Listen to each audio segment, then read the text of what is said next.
I'm meteorologist Chris Holcomb from the 11 Alive Storm Trackers. The 5 p.m. advisory on Wednesday is in, and Dorian is getting stronger. Let me take you to the storm right now, and you can see how the center of the hurricane moved over the U.S. Virgin Islands today and is now north of the islands and moving up into the Atlantic here, where it's going to be over water for a while, and it's going to have the ability to strengthen. And that's the latest that we have in right now from the Hurricane Center, is that Dorian is getting a little bit stronger. Maximum sustained winds of 80 miles an hour with some gusts up to 100. And you can see here now that it's north of the islands, north of Puerto Rico as well, and it's going to continue moving up toward the north and also to the east, and eventually become a Category 2 storm. That's during the day here on Friday when it intensifies there, and then a Category 3 storm Saturday into Sunday. We're expecting a landfall at some point on Monday, and right now the track is still looking at a Florida landfall, but look at the entire cone here, and the entire Florida peninsula is included in the cone as well as part of the Georgia coastline. So that's a good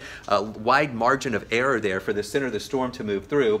Once it moves into Florida, most likely, then it would become a Category 2 storm. Beyond that, the models are still really kind of not coming together there. You can see how they're together north of the Bahamas, and then after that, the models kind of widen out just a little bit. Some take it into the Gulf, others take it into parts of South Georgia. Here's a look at the main two. This is a look at the GFS and the Euro. And you can see here, the GFS is in yellow, the Euro is in blue. So here's the storm down there, and it's pretty consistent here, showing where that center of circulation is. You're looking for the center of the circles here. Again, the yellow is the GFS, the blue is the Euro. The Euro keeps this down a little more down to the south into parts of central and south Florida, whereas the GFS has this more to the north into North Florida.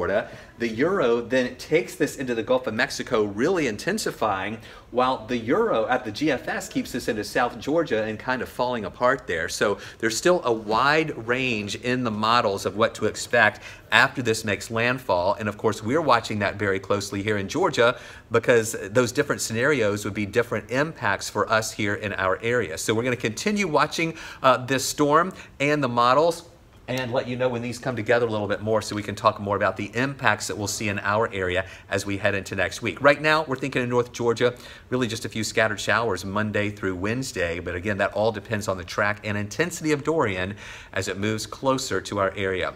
We're going to keep you posted on any updates here on 11 Alive News, 11alive.com, and on social media.